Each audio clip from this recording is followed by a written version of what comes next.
नमस्कार, AB star news देख रहे हैं आप और उत्तराखंड की खबरों के खास बुलेटिन हमारी देवभूमि लेकर हाजिर हूं मैं आपके साथ सोहन सिंह। जूना अखाड़ा के महामंडलेश्वर यति नरसिंहानंद गिरी ने हिंदू तीर्थ स्थलों से गैर हिंदुओं की एंट्री बैन करने की मांग की है। यति नरसिंहानंद ने मामले को लेकर पीएम नरेंद्र मोदी और सीएम धामी को चिट्ठी लिखी है। चिट्ठी में उन्होंने मद्रास हाईकोर्ट के फैसले का जिक्र किया है। यति नरसिंहानंद ने कहा कि हिंदुओं के तीर्थ स्थलों को पिकनिक स्पॉट नहीं बनाना चाहिए। उन्होंने कहा कि मद्रास हाईकोर्ट ने हिंदुओं के मंदिरों से गैर हिंदुओं को दूर रखने का जो फैसला दिया है वो पूरे देश में लागू होना चाहिए और इसकी शुरुआत हरिद्वार और अयोध्या से होनी चाहिए। कि हम पत्र लिख रहे हैं भारत के यशस्वी प्रधानमंत्री श्री नरेंद्र मोदी जी को और उत्तराखंड के मुख्यमंत्री श्री पुष्कर धामी जी को। यह पत्र मैं अपने शिष्यों के रक्त से लिख रहा हूं। हमारे साथ स्वामी सत्यव्रतानंद जी भी और मेरे शिष्यगण हैं। देखिए, अभी मद्रास हाईकोर्ट का परसों एक निर्णय आया है। उस निर्णय में ये कहा गया है कि हिंदुओं के जो तीर्थ स्थल जो मंदिर हैं उन्हें पिकनिक स्पॉट नहीं बनाया जाना चाहिए। वहाँ सभी गैर हिंदुओं का प्रवेश वर्जित होना चाहिए और ये एक ऐतिहासिक निर्णय है। आप सभी जानते होंगे कि अंग्रेज ने, जिसने हमें गुलाम रखा था, उन्होंने हरिद्वार के लिए ये नियम बनाया था कि हरिद्वार में कोई भी गैर हिंदू यहाँ रात्रि विश्राम नहीं कर सकता था। यहाँ कोई भी गैर हिंदू प्रॉपर्टी नहीं खरीद सकता था। यहाँ कोई भी गैर हिंदू जो है यहाँ का अधिकारी या सरकारी कर्मचारी नहीं हो सकता था।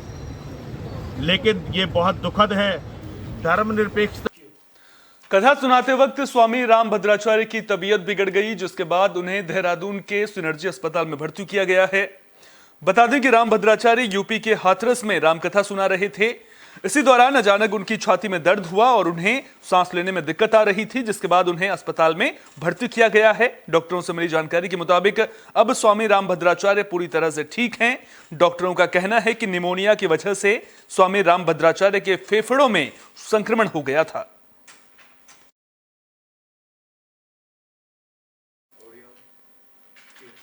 ज्ञानवापी मामले को लेकर कोर्ट के फैसले से संतों में खुशी का माहौल देखने को मिल रहा है। बता दें कि कोर्ट ने हिंदू पक्ष को व्यास तहखाने में पूजा करने की अनुमति दी थी, जिसके बाद व्यास तहखाने में पूजा भी की गई। कोर्ट के इस फैसले का संतों ने स्वागत किया है। देखिए, एक कहावत है, बुद्ध काम करे शुद्ध। आज बुधवार का दिन है और बहुत सुंदर फैसला आया है। ज्ञानवापी मामले में जो हम हिंदू पक्षकार थे, जो हम हिंदू है, हमारी जीत हुई है और अदालत ने ज्ञानवापी के तहखाने में पूजा पाठ करने की परमिशन दी है। इसके लिए हम माननीय डिस्ट्रिक्ट कोर्ट को बहुत बहुत साधुवाद देना चाहते हैं और जो आपने फैसला दिया है वो स्वागत योग्य है। मैं अखिल भारतीय अखाड़ा परिषद की ओर से आपका स्वागत करता हूं, आपके फैसले का स्वागत करता हूं और ये भी कहा है कि 7 दिन के अंदर अंदर इनको जो है पूजा पाठ करने दिया जाए। बहुत ही सुंदर फैसला है, उत्तम फैसला। श्री काशी विश्वनाथो विजयते बड़ा ही हर्ष और सौभाग्य का दिन और विषय है सभी सनातनियों के लिए। आज कई सदियों बाद, कई दशकों बाद, मुझे लगता है कई पीढ़ियों बाद काशी विश्वनाथ मंदिर, ज्ञानवापी मस्जिद के अंदर जो भगवान विश्वनाथ जी विराजमान है, उस व्यास तहखाने में सनातनियों को, हिंदुओं को पूजा का अधिकार दिया है कोर्ट में, वाराणसी कोर्ट में। नमो नारायण।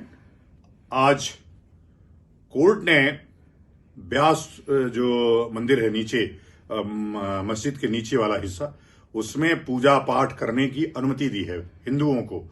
काशी विश्वनाथ न्यास उस पूरे पूजा की व्यवस्था कराएगा। मुझे लगता है कि 31 वर्षों बाद यह जो विजय प्राप्त हुई है, उसके लिए समस्त विश्व में रहने वाले बाबा के भक्तों को, बाबा विश्वनाथ के भक्तों को ढेर सारी मंगल कामनाएं, शुभकामनाएं। खुशी का दिन है और अब यह अर्ध खुशी है। पूर्ण खुशी तब होगी जब वहां से मस्जिद पूरी तरह से समाप्त। सीएम पुष्कर सिंह धामी शनिवार को पौड़ी दौरे पर रहे। इस दौरान उन्होंने पौड़ी को 800 करोड़ की योजनाओं की सौगात दी है। सीएम ने शहीद राइफलमैन जसवंत सिंह की मूर्ति का अनावरण करते हुए रांसी स्टेडियम का नाम शहीद जसवंत सिंह रखा है। सीएम धामी ने कहा कि पौड़ी की धरती वीरों की भूमि है और इस धरती से कई वीर सपूतों ने जन्म लिया। इससे पहले सीएम धामी ने कंडोलिया पार्क तक मेगा रोड शो भी निकाला।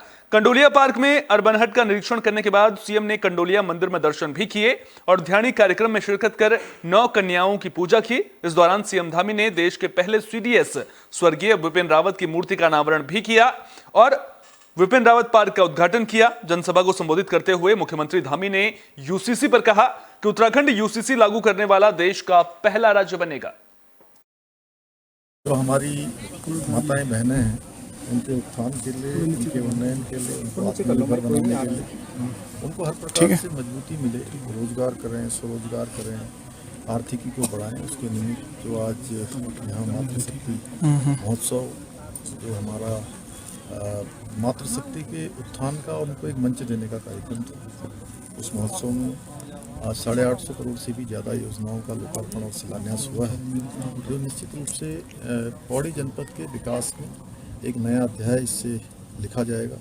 विकास आगे बढ़ेगा, तेज़ी से यहाँ की चीज़ें आगे बढ़ेंगी। और दो आज बहुत ऐतिहासिक काम हुए हैं जिन्होंने भारत माता की रक्षा के लिए हमेशा अपने को लगाया, अपना सर्वोच्च बलिदान दिया है। बाबा जसवंत सिंह का उनका भी आज प्रतिमा का अनावरण हुआ और यहीं पर आज जहाँ इतना बड़ा हमारा यहाँ पर तिरंगा ध्वज आज यहाँ स्थापित हुआ, वहीं जो पहले हमारे सीडीएस थे जनरल विपिन रावत जी, उनकी प्रतिमा आज अनावरित हुई है। आज का दिन हमारे लिए बहुत गौरव का दिन है, बहुत खुशी का दिन है और हमने ये भी संकल्प लिया है जहाँ मातृशक्ति का उत्थान करेंगे वहीं हमारा राज्य आगे बढ़ेगा और हर प्रकार से समृद्धि को प्राप्त होगा, हिंदुस्तान के श्रेष्ठ राज्यों में।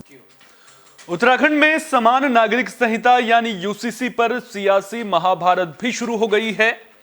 पूर्व सांसद प्रदीप टम्टा ने यूसीसी पर कहा कि यह राष्ट्रीय प्रोजेक्ट है, इसलिए केंद्र सरकार को इस मामले में अपनी बात रखनी चाहिए, लेकिन पिछले 10 साल से इस पर कुछ नहीं किया गया। प्रदीप टम्टा ने कहा कि राज्य में वोट के ध्रुवीकरण के लिए यूसीसी लाया जा रहा है। उन्होंने कहा कि सरकार को यह भी सुनिश्चित करना चाहिए कि मंदिरों में भी सभी वर्गों को हिस्सेदारी मिले। वहीं अल्मोड़ा से कांग्रेस विधायक मनोज तिवारी ने सदन में यूसीसी पर विस्तृत चर्चा की मांग की है। उन्होंने कहा कि इसको समझाने और चर्चा के लिए 1 या 2 दिन का समय दिया जाना चाहिए। देखिए, ये यूसीसी इस देश में अगर लागू कभी भी हुआ तो ये राष्ट्रीय प्रोजेक्ट है।